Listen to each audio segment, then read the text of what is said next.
ونستهديه ونتوب إليه ونعوذ بالله من شرور أنفسنا ومن سيئات أعمالنا من يهده الله فلا مضل له ومن يضلل فلا هادي له وأشهد أن لا إله إلا الله وحده لا شريك له وأشهد أن محمدا عبده ورسوله يا أيها الذين آمنوا اتقوا الله حق تقاته ولا تموتن إلا وأنتم مسلمون يا أيها الناس اتقوا ربكم الذي خلقكم من نفس واحدة وخلق منها زوجها وبث منهما رجالا كثيرا ونساء فاتقوا الله الذي تساءلون به والأرحام إن الله كان عليكم رقيبا يا أيها الذين آمنوا اتقوا الله وقولوا قولا سديدا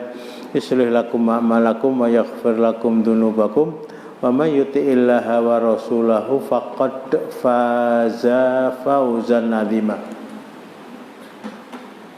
أما بعد فإن أصدق الحديث كتاب الله وخير الهدي هدي محمد صلى الله عليه وسلم وشر الأمور محدثاتها وكل محدثة بدعة وكل بدعة ضلالة وكل ضلالة في النار.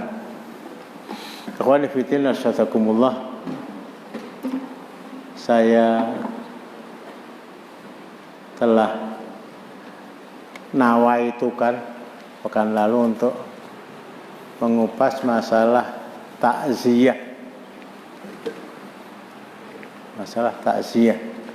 Masalah keseharian yang kadang-kadang terluputkan nilai-nilai sunnah, tertutup oleh kebiasaan setempat yang melaksanakan acara prosesi kematian dan itu dianggap sebagai sesuatu yang sudah final berangkat dari sunnah Rasulullah Sallallahu Alaihi Wasallam yang dilestarikan oleh para sahabat tabiin dan tabiin.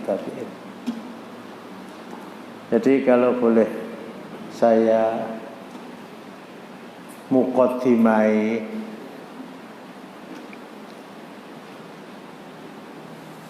di kota Madinah. Selama 10 tahun Rasulullah tinggal di sana. Itu kehilangan, maksudnya ditinggal mati oleh orang-orang yang dekat sebanyak 11 orang. Sebanyak 11 orang. 4 orang putra dan putri beliau. Waalaikumsalam warahmatullahi wabarakatuh. 4 orang putra dan putri beliau. Jadi kalau saya urutkan dari sisi usia, yang pertama Zainab,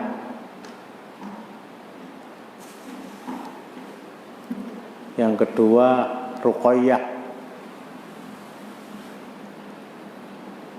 yang ketiga Ummu Kulthum.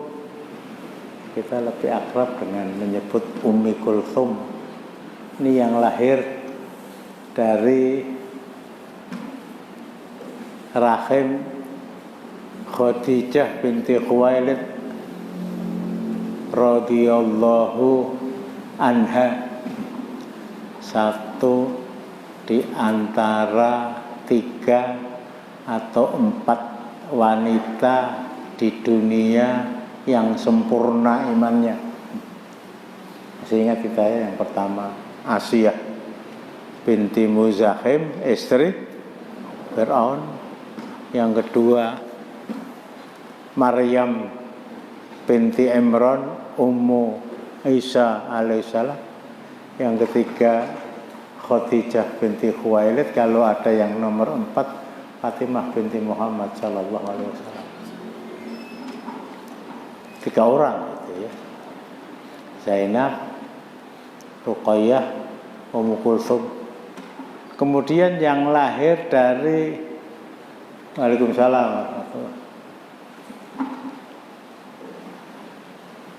Rahim Maryah berkebangsaan Qibti, sehingga kita akrab dengan memanggil Maryah Al-Qibtiyah. Itu putra beliau Ibrahim, yang banyak di antara pengamat itu, ini putra mahkota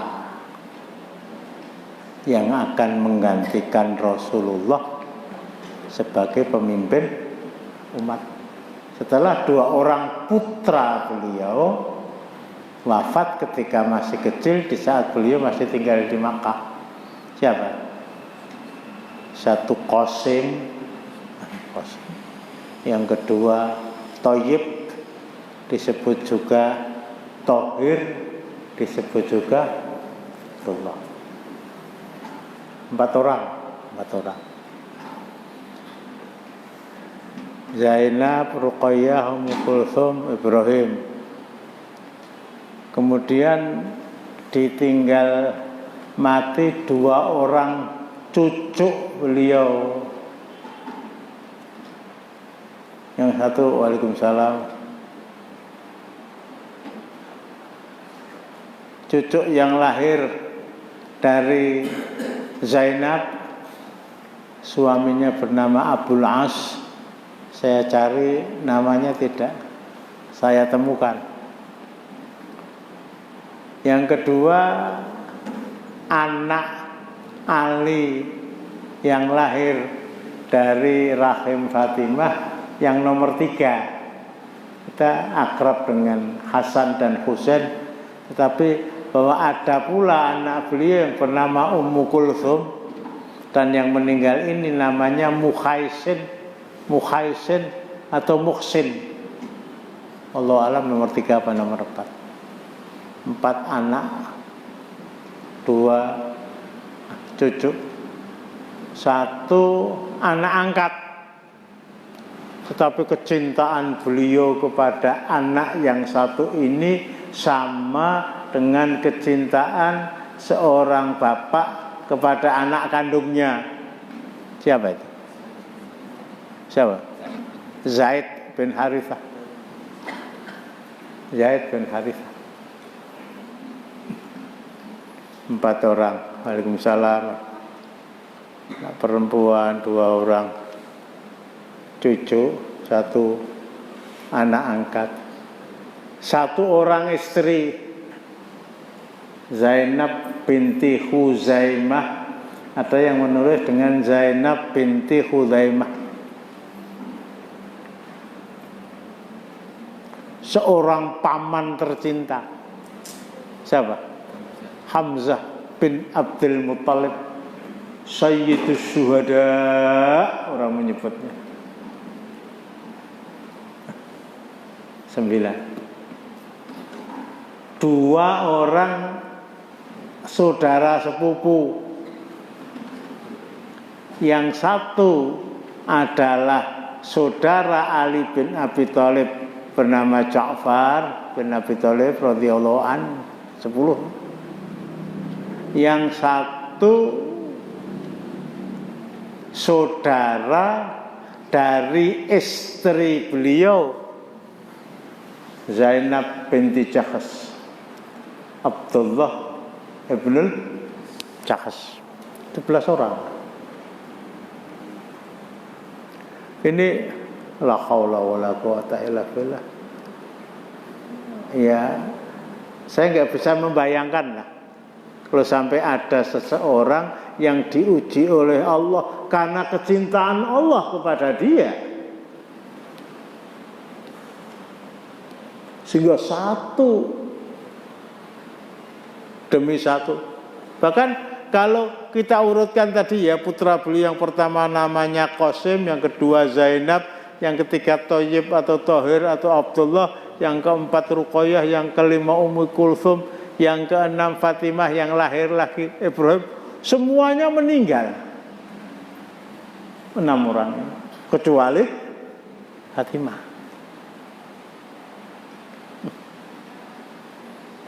Satu keluarga dikaruniai anak itu tadi. Ada Qasim, ada Thayyib, ada Zainab, ada Ruqayyah, ada Ummu Kulsum, ada Fatimah, ada Ibrahim. 6 orang diantaranya meninggal. Kata orang Jawa, nyipati siji-siji.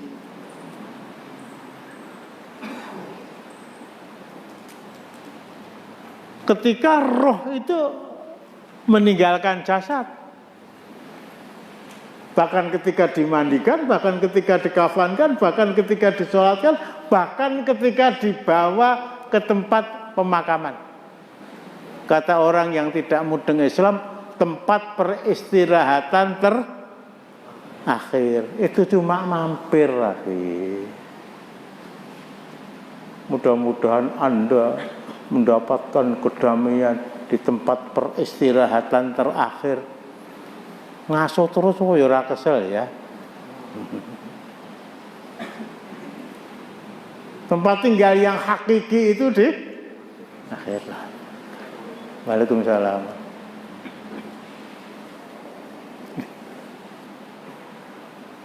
Belum Hamzah paman tercinta.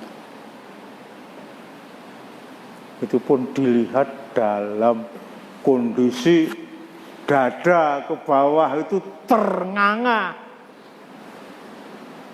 karena sayatan senjata tajam atas inisiatif Hafsi yang melempar beliau dengan tombak.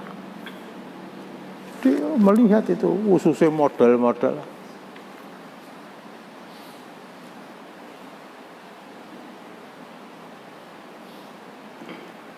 Dari sanalah ketika Wahsy itu masuk Islam.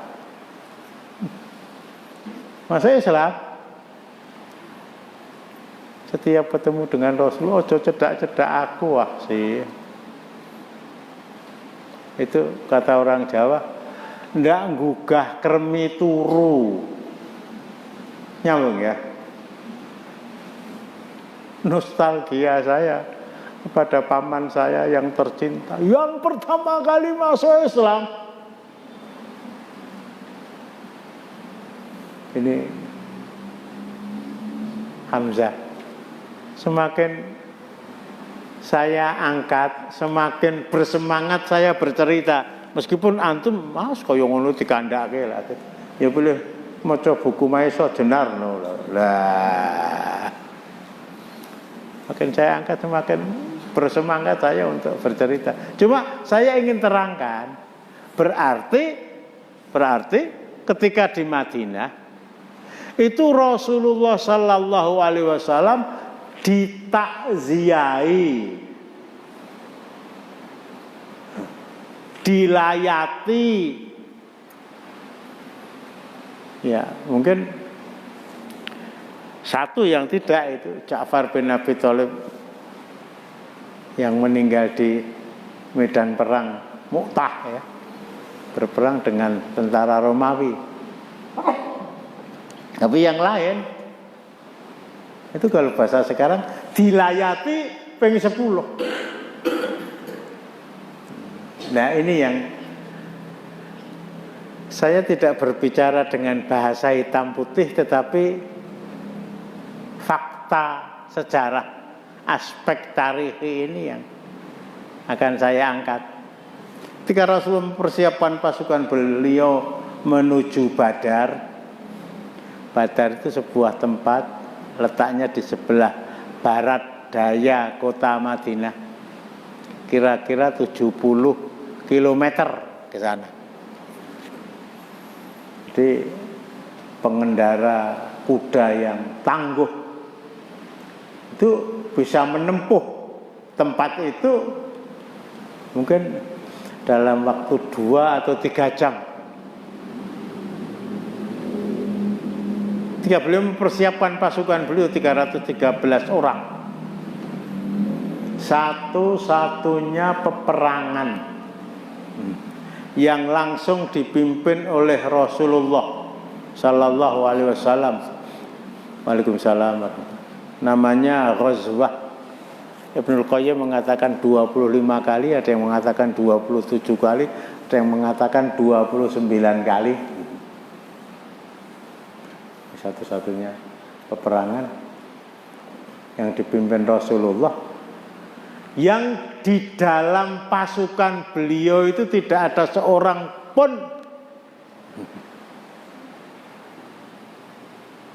yang membawa penyakit munafik di dalamnya.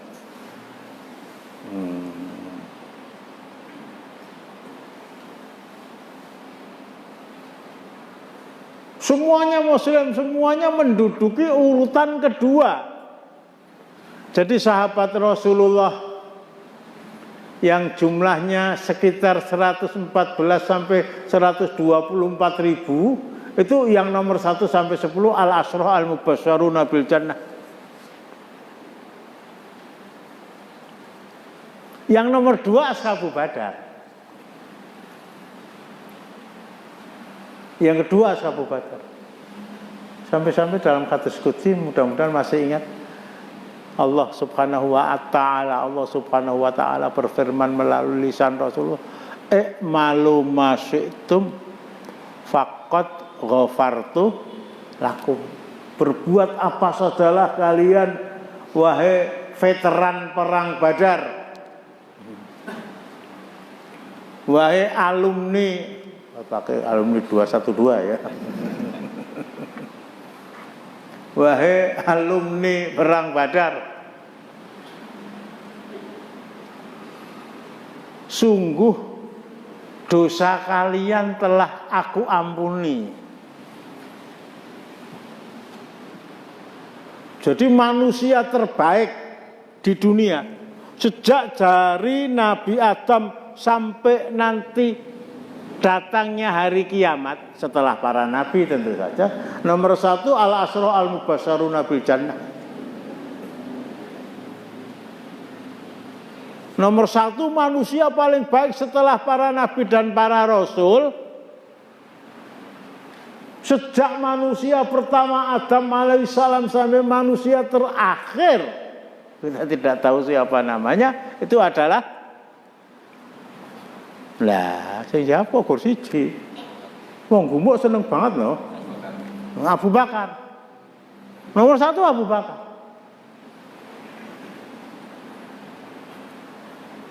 Umar bin Khattab, Utsman bin Affan, Ali bin Abi Thalib, Thalhah bin Ubaidillah, Zubair bin Awam, Sa'ad bin Abi Waqqas, Sa'id bin Zaid, Abu Ubaidah bin Al-Jarrah, Abdurrahman bin Auf radhiyallahu anhu.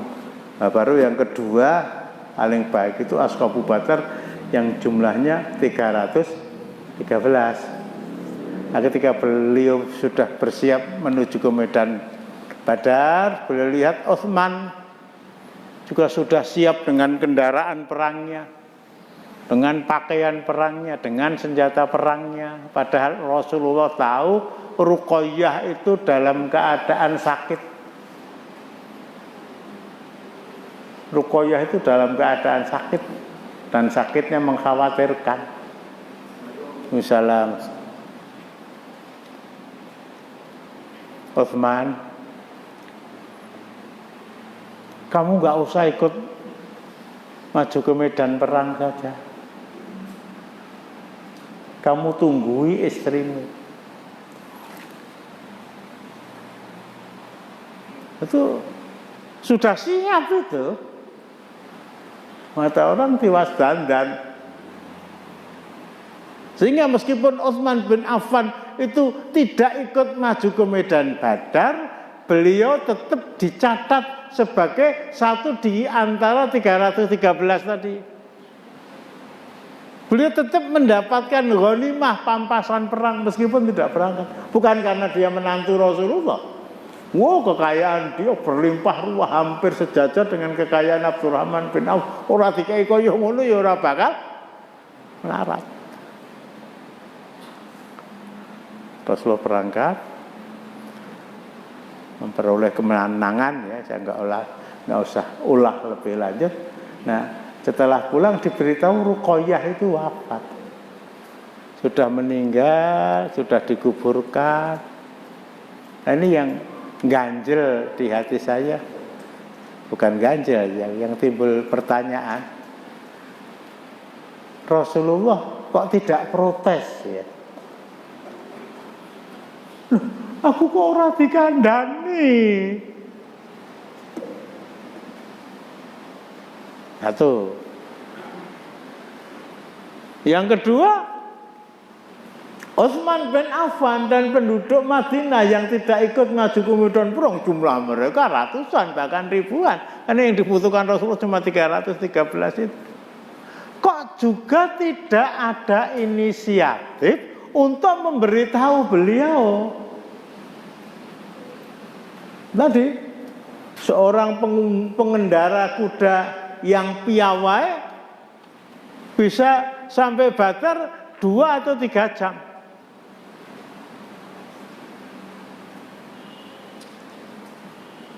Bahkan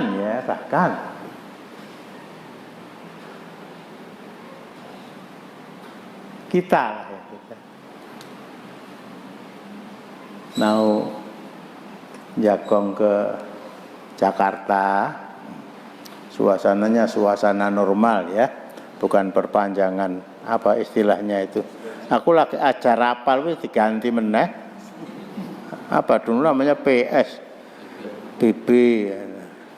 PSBB itu Persatuan Sepak Bola Bangka Belitung mungkin begitu ya.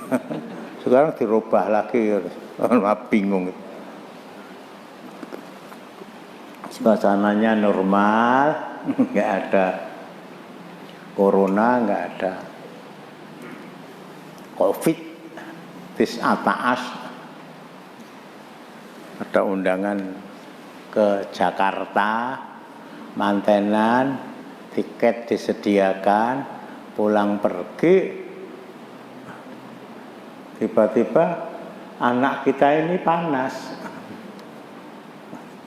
Tak silimek ben banter. Pindah sini aku. Lah omong terus sih lho. Niate pengajian tak lali to. Atau keluar wong loro omong-omong. Ora apa-apa. Nek kene tak lokke.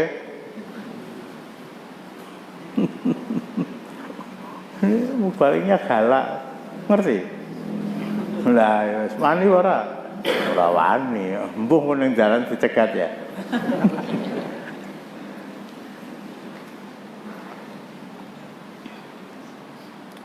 Anaknya panas, dibawa ke dokter. Niki kudu opnam. Niki kudu opnam. Kira-kira jadi berangkat nggak itu? Walau yang nyawa kira urusan Gusti Allah, teorinya begitu.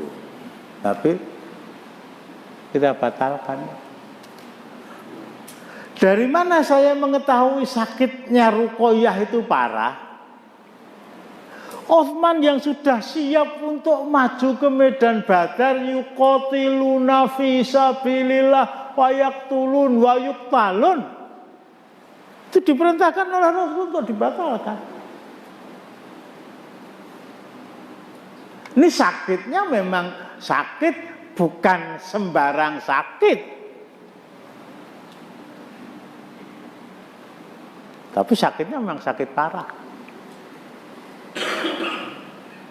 Atau kalau Rasulullah ikut kita, lah salah. Kita itu ikut Rasulullah, kalau Rasulullah ikut kita ya. Nah, perangnya diundur ya apa begitu? Anakku loro ya. Ini Ruqayyah ini, masya Allah, kecintaan Rasulullah kepada Ruqayyah ini, wallahu alam ya. Betul-betul kumantil-kantil. Dari sisi usianya belum sampai 20 sudah harus ikut hijrah suaminya Utsman bin Affan keluar Asia ke Habasyah, ke Ethiopia dalam rangka menyelamatkan agama. Anak kita mungkin baru semester 1, mungkin baru kelas 12, seusia itu bahkan kurang, ikut suaminya,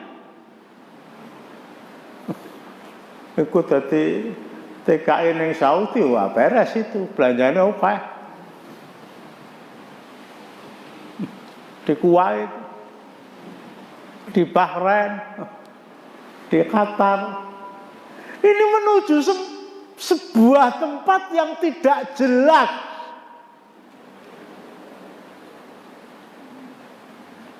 Tadi saya katakan di luar Asia, di luar Jazirah Arab, harus nyebrang Laut Merah.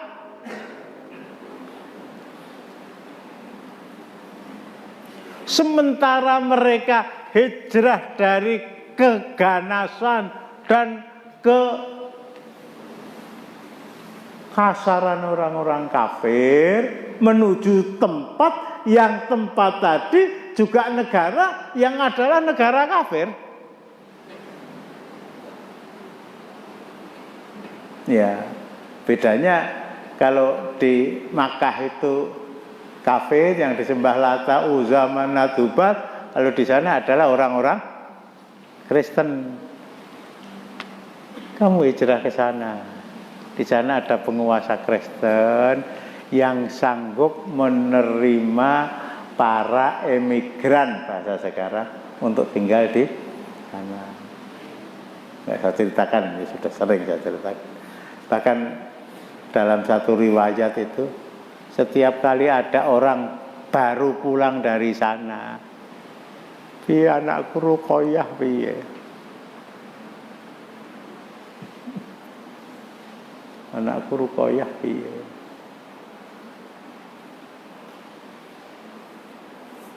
Akhirnya Rasulullah hijrah, para muhajirin tadi kembali ke Makkah dan ikut hijrah Rasulullah meskipun tidak semuanya. Tinggal di Madinah belum sampai 2 tahun terkena penyakit dan akhirnya meninggal. Tapi pertanyaan Rasulullah ketika pulang dengan membawa kemenangan dari Medan Badar, kok aku ora dikandani? Enggak ada pertanyaan itu. Terus mana kira-kira kalau kita ya, wah iki gur mantu, golek ijol iso, bahkan dijoli adiknya nanti.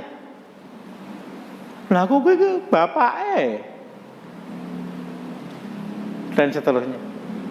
Apa yang saya simpulkan? Masalah.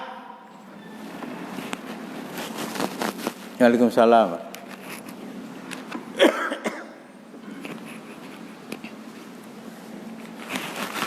Takziah itu Mas sing nang jaba.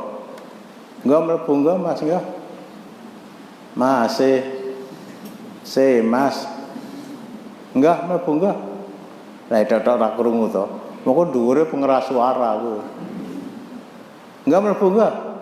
Napa sampean ngidul Mas, aku ben ra weruh ngono lho. Mangidul. Lah. Oh ya manut kan kon ngidul. Kon mlebu ra manut. Enggak ngidul enggak. Meleh isih ketok e. Lah, wis tak mulih kuyo-kuyo lho. Nah, tak ketok ora apa-apa. Mau ngomong endi mau.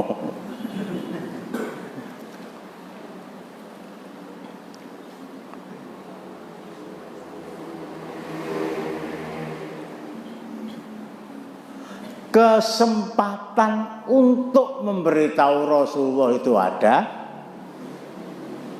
Kesempatan untuk memberitahu Rasulullah ada.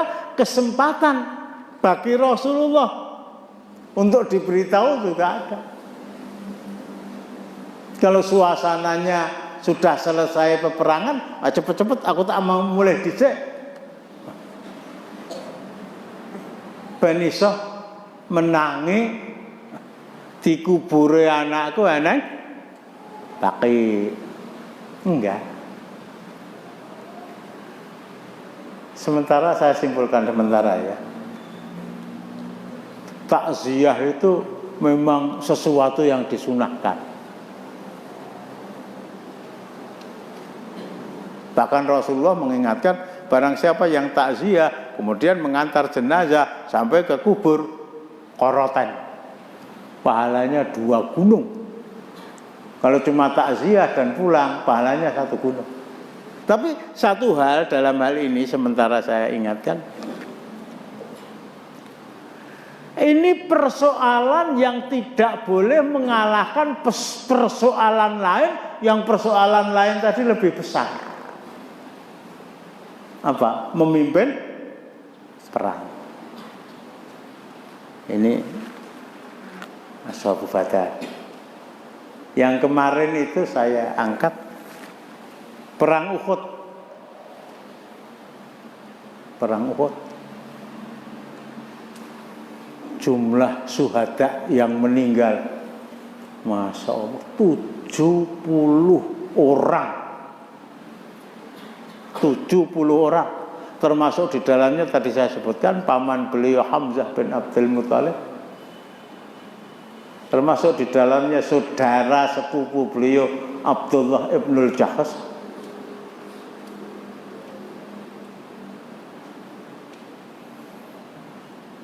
Termasuk yang sering saya angkat Hamdalah bin Abi Amir. Termasuk guru pertama yang diangkat Rasulullah untuk menyampaikan Islam ke Madinah. Siapa? Mus'ab bin Umair. Jarak antara Madinah dengan Uhud itu relatif dekat. Relatif dekat. Sehingga ketika salah seorang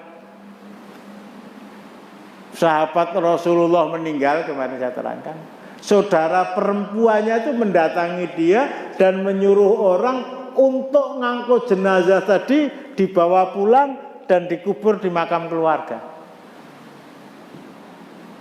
Bapak-bapak yang pernah diberi kesempatan untuk ziarah ke kota Madinah, ziarah ke kota Madinah bukan dalam rangka menziarahi kubur Rasulullah, tapi semata-mata ya dari aspek emosional kita ingin melihat Masjid Nabawi itu seperti apa, kita ingin melihat Bukit Uhud itu seperti apa, kita ingin dan seterusnya tempat-tempat yang bersejarah, tapi ada di sana nilai lebih, nilai tambah. Pahala sholat di Masjid Nabawi itu pahalanya 1000 kali dibandingkan dengan sholat di masjid lain. Kita ingin tahu mana ya yang namanya Thaqifah Bani Sa'idah, di mana penduduk Ansor membaiat Sa'ad bin Ubadah menjadi pengganti Rasulullah dengan tidak mengajak orang-orang muhajirin bermusyawarah. Nah gitu ya. Ini kota Madinah. Jarak antara Madinah dengan Uhud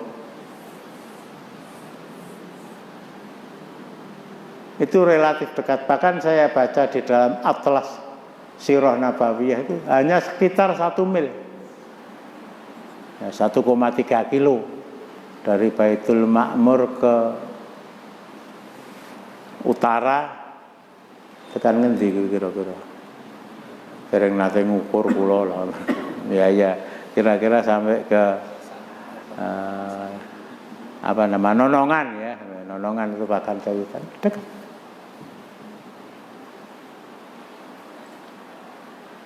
Semuanya sudah terjadi, semuanya sudah berakhir. Pasukan Quraisy dengan sombong dan bangganya merasa mendapatkan kemenangan, sementara Rasulullah dan para sahabat yakin ini adalah takdir yang terbaik untuk mereka. Nah, perintah beliau kepada yang masih hidup, kubur mereka. Ada yang meriwayatkan digali satu tempat untuk 70 orang, Ada yang meriwayatkan 1 galian untuk 10 orang, untuk 7 orang, untuk 9 orang, dan seterusnya, dan seterusnya. Sekali lagi, antara Baitul Ma'mur sampai Nonongan nggak ada bangju itu, nggak ada. Jadi jalannya bebas hambatan, padang pasir. Yang saya angen-angen, ya, yang saya angen-angen, ini paman tercinta Rasulullah, Hamzah bin Abdul Muthalib, memberitahu ke kota Madinah adalah sesuatu yang sangat mungkin. Kondisi Bukit Uhud dan sekitarnya sudah dalam keadaan tenang, musuh sudah pergi. Kok Rasulullah tidak? Karena bule diaturi. Maksud saya bule itu istrinya paman saya Hamzah yang mati karena diudel-udel oleh Hindun, istrinya Abu Sufyan itu. Karena dikasih tahu ya supaya tidak tahu bahwa ada luka, kita tutupi selimut kan bisa. Agar beliau bibi saya, istrinya paman saya Hamzah itu bisa ya mendapatkan kesempatan melihat jenazah suaminya yang terakhir kali. Enggak. Abdullah bin Jahsh juga enggak.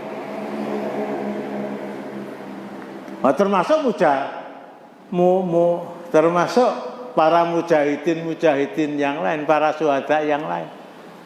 Bahkan kepada para sahabat ketika jenazah itu dimasukkan ya sudah ditutupi ya dengan kafan, sampai Mus'ab bin Umar itu saking melaratnya pakaiannya itu cingkrang, bukan cingkrang seperti antum, tapi ditutupkan ke wajah, kakinya tampak, ditutupkan ke kaki, wajahnya tampak. Pripun niki Rasulullah?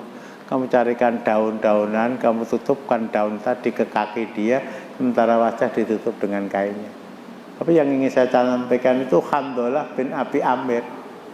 Ketika jenazah itu dimasukkan ke dalam tempat pemakaman, nggak usah dimandikan, nggak usah dikafankan.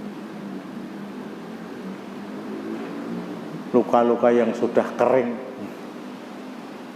masih tampak baru dan darah memercik di sana sini. Kepada Handalah bin Abi Amir ini mantan anyar ya, mantan anyar. Astagfirullahaladzim. Jadi kalau kita ngukur diri kita dengan para sahabat, meskipun namanya Handalah, meskipun masih muda,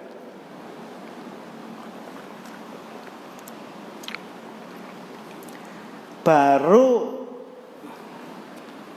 bersebadan dengan istrinya, mantan anyar, dunia milik kita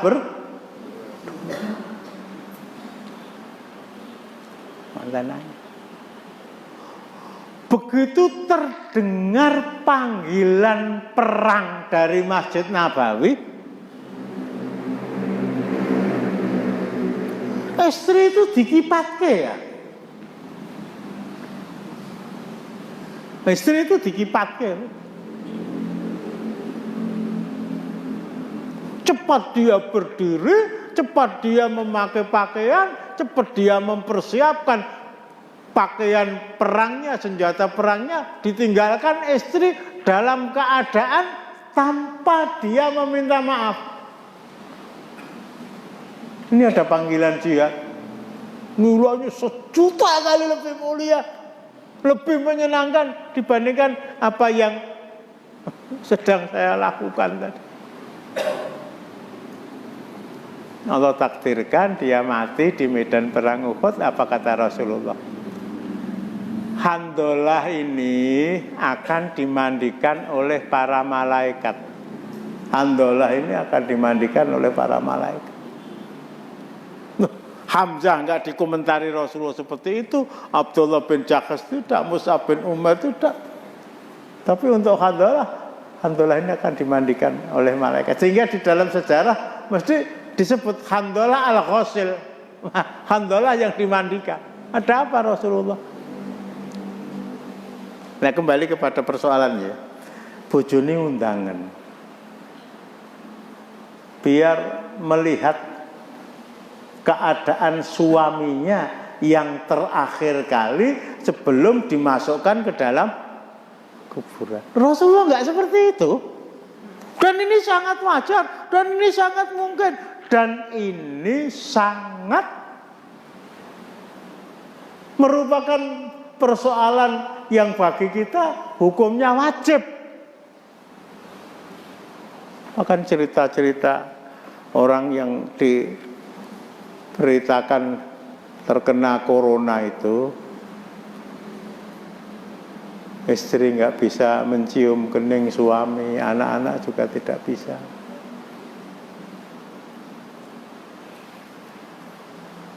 Ya sudahlah, kalau tidak diperbolehkan, saya cium peti matinya saja.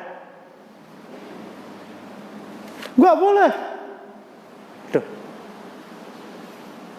Pokoknya dari jauh, jaga jarak, pakai masker, cuci tangan 20 detik di air yang mengalir dengan sabun, dan jangan berkerumun. Maskerku melindungimu, maskermu melindungiku, Tuhanku tidak tahu menau. Nggak dilibatkan sama sekali, ya Allah ya. Wah, Masya Allah. Jadi yang melindungi saya dari COVID itu bukan Allah, tetapi masker, bukan baker. Enggak, ini masalah akidah, saya harus ingatkan.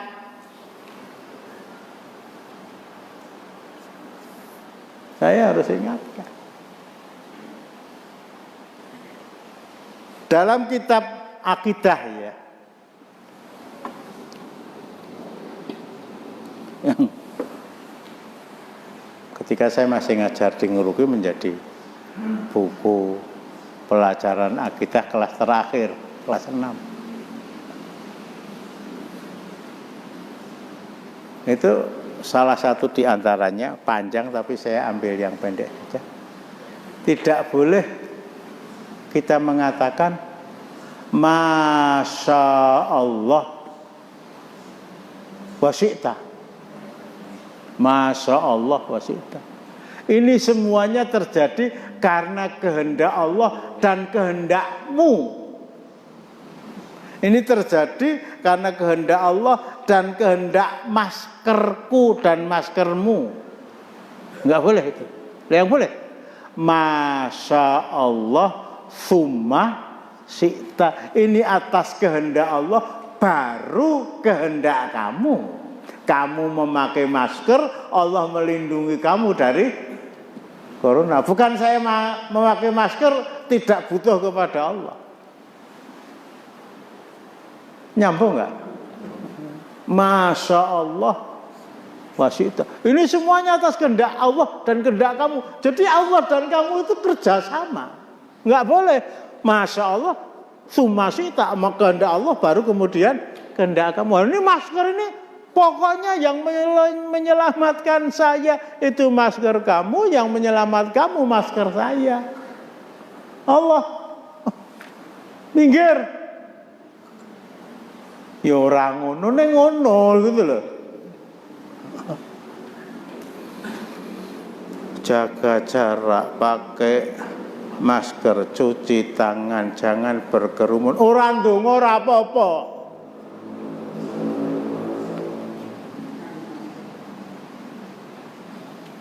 Nah itu kok ya MUI itu kok ya meneng wae ya. MUI itu mbok ditambahi MUNI gitu, muni gitu loh.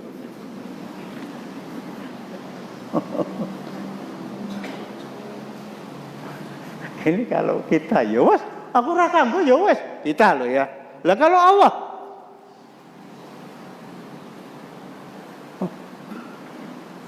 apa bedanya dengan korun ya?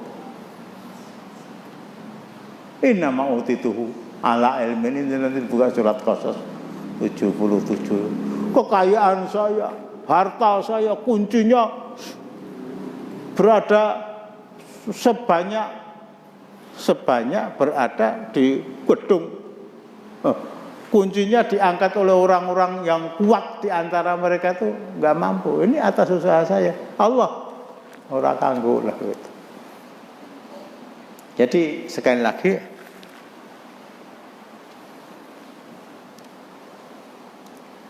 kok dimandikan malaikat ada apa Rasulullah? Mestinya kalau Rasulullah manut kita lah gitu loh. Bojone undangan kanan rene. Bojone undangan kanan rene. Biar dia mendapatkan kesempatan untuk terakhir kali mencium kening suaminya, termasuk istrinya paman saya, Bule Hamzah dan seterusnya. Enggak. Datangi kalau kamu ingin tahu mengapa malaikat ingin memandikan jenazahnya Handalah bin Abi Amir. Datangi istrinya. Bukan diundang, bukan. Padahal kesempatan ada, kemungkinan terbuka lebar.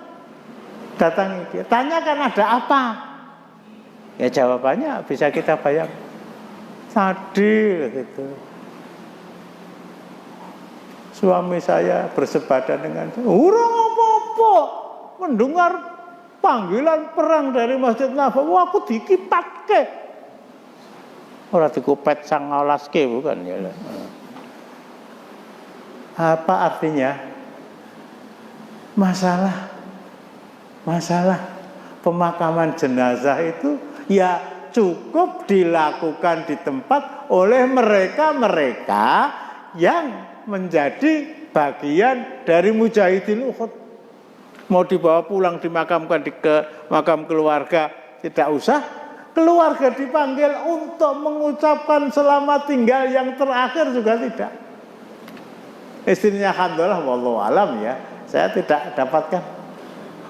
Bareng pora nili bojoku. Oh, kalau hari ini wajib itu.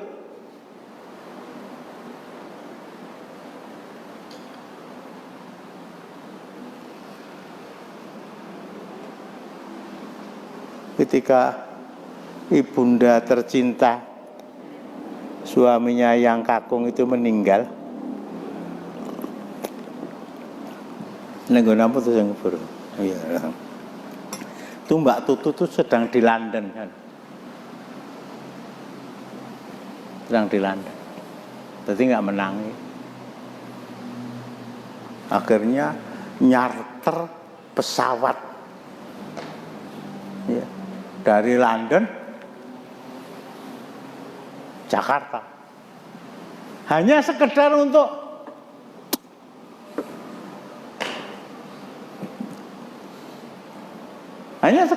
itu. Di sebuah pondok ya, di sebuah pondok nggak saya sebutkan.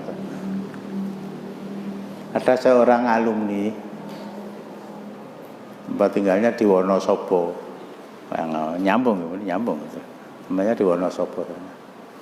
Diberitahu ya kira-kira jam 12 malam itu ada alumni yang meninggal di Wonosobo. Penguburannya besok jam 7 pagi. Itu dalam rangka agar bisa nututi nyolake jenazah. Jam 2 malam berangkat itu. Mobil ada, ayo melu aku ya melu. Ya alhamdulillah kesempatan. Sampai di sana bisa nyolatkan, bisa ngantar ke makam dan seterusnya. Saya diberitahu lah gitu ya, diberitahu. Siapa yang berangkat? Anu. Katakan itu ya. Mereka yang mestinya hari ini, taruhlah malam Senin, mereka yang hari ini mengajar, kemudian akhirnya tidak bisa ngajar karena masih di perjalanan, katakan kepada mereka, betul yang saya pesan malah 2 orang, itu katakan pada mereka. Kata Ustadz mana, Waalaikumsalam warahmatullahi wabarakatuh. Mereka yang mestinya ngajar akhirnya tidak ngajar karena layat, dia itu ustadz kurang ajar. Sudah disampaikan? Sudah. Lah kok ora protes karo aku? Ngomong tilik ki ora protes kok ya. Ini saya harus jelaskan gitu. Ngajar itu wajib. Mbok TK, SD, SMP, SMA, Ma'had.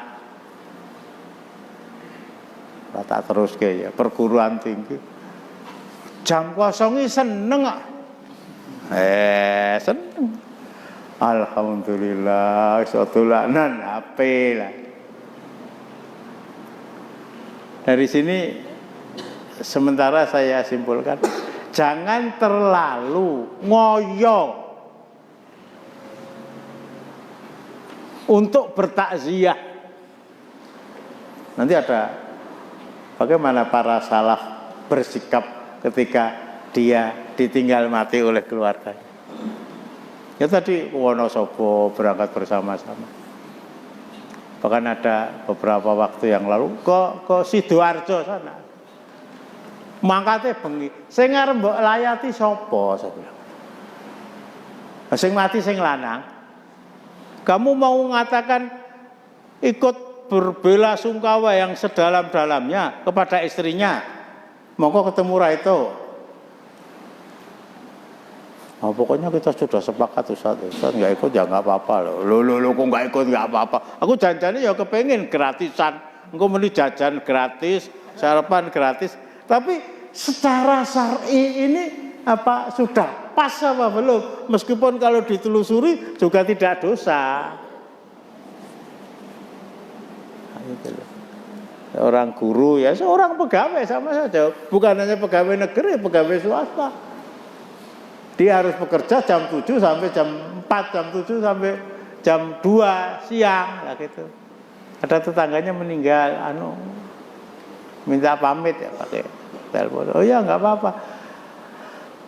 Anda dapat tugas apa? Saya dapat tugas memandikan. Apa orane ngliyane sing iso nyuceni? Nek sing mati mesti ora iso nyuceni awake dhewe. Ora iso to? Urip meneh berarti to.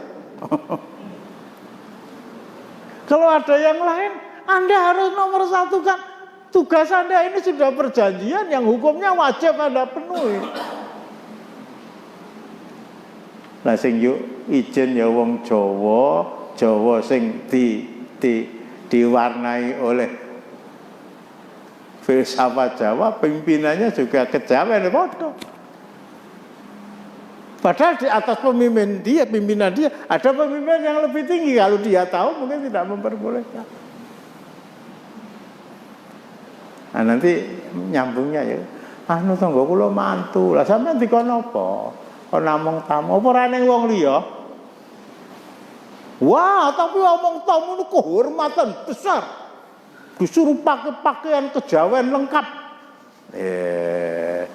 Nyewa dhewe ya. Ini jadi judulnya, sebelum saya akhiri judulnya, jangan terlalu ngoyo untuk layat.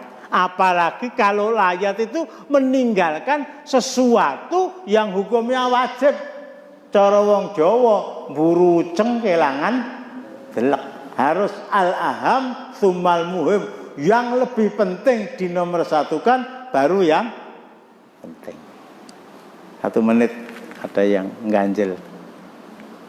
Saya tidak melarang ya, itu mau layat ke Jakarta. Cuma saya terangkan Jangan ngoyo, apalagi kalau harus meninggalkan sesuatu yang lebih penting. Saya nggak ada ya. Saya cerita sama beliau berdua itu tadi malam itu. Saya mau berangkat ke masjid malam Sabtu, taklim rutin ya, ya. Assalamualaikum. Waalaikumsalam. Masya Allah, teman akrab dari Semarang, baru dari mana? Dari Grogol mana? Cemani mana? Tutukno dhewe lah. Oh iki melu. Baru nengok ziarah ke rumah Ustaz Abu Bakar Pak Asir. Pulang nyempatkan ke tempat saya untuk ziarah, lama nggak ketemu ya. Nggak oleh sisa. Ya. Tahu azan Isya sudah berkumandang, Ustadz ke masjid dulu, saya tunggu di sini. Lah aku ditunggu kuwi. Ini pertimbangan saya, menghormati tamu itu wajib. Tapi wajib ini menjadi nomor 2 karena persoalannya datang secara mendadak.